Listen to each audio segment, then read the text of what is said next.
back to my channel. It's me, Hannah, and I'm back with another video. So today will be something new. Well, not something new, but something new I'm trying on me. Okay, it's not something new to my channel because I already did it already, but I did it on someone else. I didn't do it on me, so it will be something new to be trying on me. So today we will be doing some crochet, and here we'll be doing is passion twist. Okay, so I went to the beauty supply store and I saw it and it just caught my heart, it caught my eye, and I was like, okay, it's your chance now, you got to try this. So I went and got it and it was so lovely. Whew, my heart is so excited right now to go and try this. See this bad. Okay, so yes, so to start off with this here, obviously I have to get my baseline down. So I got it done already. As you can see, I did some individual boxes at the front to give it the illusion that I actually, do the twist on my head. And then I give it come down the sides. And I also did a beehive swirly as my mom was saying yesterday with it. So that's how basically, that's the simplest way I did my hair. To add these individuals at the back, it's just so that when I put my hair up, because majority of the time is up, I'll be putting my hair, it will look like if I actually, twist the hair, put in the work. So right now, I am just going to do the hair that I'm so excited for. These are 10 inches.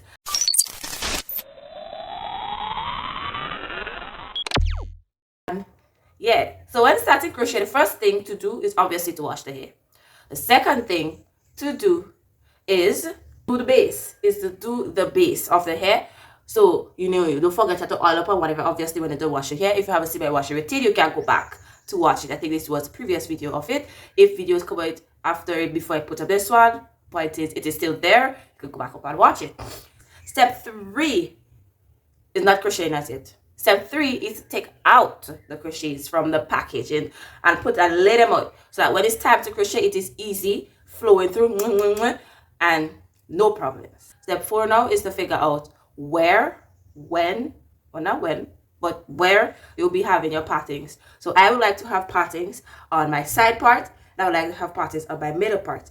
This just means that you'll have to do some extra crocheting to make it look, at that sections, because you gotta flip it. So and I gotta flip it. So okay, although I'm not a middle person, trying out middle wouldn't be bad. So I'll be doing a middle part and a right side part.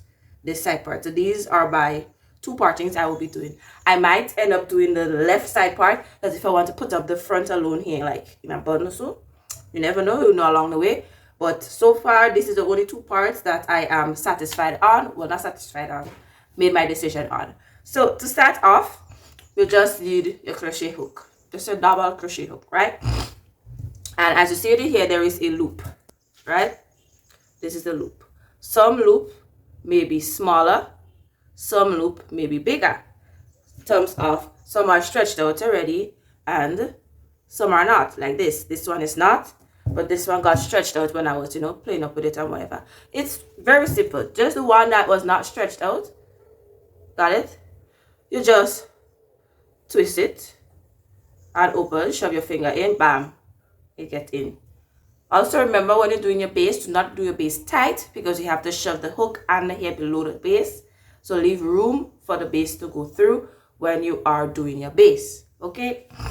So firstly, when you start crocheting, crochet your most important parts first. That means crochet all the individuals at the front, crochet the base that you did individual in the back, and still do the back. That's it. And this is a little beehive I put it. I'm not touching that as yet until I get everything what I want, or the look I want at the front or at the sides and everything first, and then we will go into that.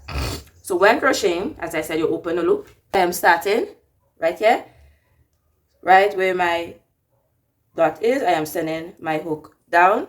That's it, down, and open the loop. This hook, open the hook. So my loop is open. I am hooking it into the hook right there. I am closing the latch hook. If you don't close the latch hook, the hair will not go through smoothly. It will go through, but not smoothly. So you do that. Take your time. You pull it through. Do not take out the hook. This method, you send it down. You open the hook and send it down.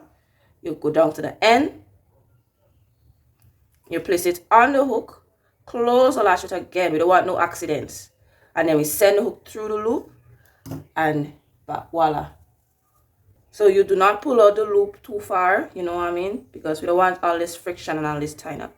And bam, this is the first hair done. And I'll be doing that for my entire head. So when I'm doing it for the next side, obviously I will send it the opposite direction to get it going. So this is basically what the hair is looking like when I use the hook. Okay, there's also the other method where you use the hook, but let's see, you use your fingers to pull it through. As I was saying, yes, you could use your fingers, but I find faster, easier, simpler, just use the hook. Pam, pam, pam, pam. Let me show you when you use your finger. Again, you open the loop. See the point there? I send the hook in. Open the hook with my loop with my fingers. Place it on it. Close my hook. Pull it through. Then I take it off the hook. See it's off. I open the loop a bit more for my 2 fingers. And I go down at the end of the crochet. I put it through the loop with my fingers and I pull it through. When I do that, same effect. So you can use that 2 methods, the crochet method, the hook method I should say, and the finger method any way you want. But you see it's just 2 and look how nice it's looking. Ooh, I'm in love. And it looks like if I actually, twist it by myself. So I will go off camera and finish up my most important parts when I get to the twisty, turny, swirly or beehive. They will say in the back. I will come back on and give it a load on for the back. So I'll go speed up this and I will be back. A few moments later. So hi loves, I am back. I have finished my important parts. So I'm still in the 1 pack by 6. So that will be like 45 singles twists I have in my head right now, 45, and I am looking already with my 10-inch. So normally I doesn't go for the short length, I just go for not longer length to like waist length and stuff. But because I know sometimes I'll have to have it up because of my work, what I do, I say let me try something shorter, and I'm kind of liking it. I think that would be my go-to styles. But now I will try shorter styles. So stay tuned for shorter styles. So yeah, that's like the most important parts. But to see, I did a few in the back, I should say, like the non-important parts, because I just wanted to finish out the first 45, the first 3 that I opened. So this is 45. So 45 strands, and this is how I am looking. It is light and nice. If I find it too bulky, too chunky, when you put it in front, put just simple start from the base and just pull it like this. It will balance out the twist into the curls into each other, and you will get, this look. You get what I mean? So that's that with that. Okay, let me show you the back. So this is the back that I am working with right now. That's the back. Bam, bam, bam. So this section is where I have to finish off there. And here is the most of the part was like this in the bottom here. So when I do this and I pull this up, you'll be getting like, this look on the sides as well. And you'll be thinking, ooh, I plaited that. So down here I plait that. And it's been a short time. It's been like, half an hour to say for me doing this 45 twists, half an hour. So yeah, that's basically me there with all my individuals, looking like if I actually sat down all these hours to do all this. So this will be my center part. As I said, I don't like center parts, but hey, what you could do. I think I will leave it so like when I am doing something like this for my center parts, or if I pull in it. So, but yeah, that's my center parting there. Obviously it's looking flat like this because I haven't done anything to the top of as yet, but yeah, that's me there, dreadlocks motion. And then that's me on the side here looking all comfortable and things. So yeah, let's start off with the back now. So the back, I said I wanted to show you the back, how I did the back. So it's the same simple step, but for this one, instead of you going, usually people say to go through the braids. But I find when you go through the braids, you cannot bust it up and eat it up and think blah, blah, blah, blah. because you don't have enough space to pass it through. Even though it is slack, I still don't like the tension on the hair itself. I rather it holds everything and be sturdy and in place, right? So I'm protecting my hair, plus I'm protecting my scalp, and I'm not cutting it up in that motion. So that is how I want to do it. So let me go turn back to the back. So as I said, this is my back. Seeing, yes, this is my back. So I open the loop, and when I'm doing it, I'm giving it some space, right? I'm giving it some spacing, like either a finger width apart or 1.5 or 2, depending on how big your twists are or so. But for me, I'm doing 1 spacing width apart, and I'm putting them as a brick style, like how you would do it when I was doing the singles. When you do singles brick style and then you put it on it, I am going to crochet my hair brick style as well, so everything will be on top of each other and bulky, and then you're still gonna end up seeing my hair below. You get what I mean? So let's go. So here, this part, let's look. Okay, so this way we have this one here and this one here. So mean as I have to put, and you see the space here, I will put it in the middle of here, and then it will end up on top here. So that's how. Send it below, right in, hook it, push the hook on top, pull it through, take the end, pull it through, and bam.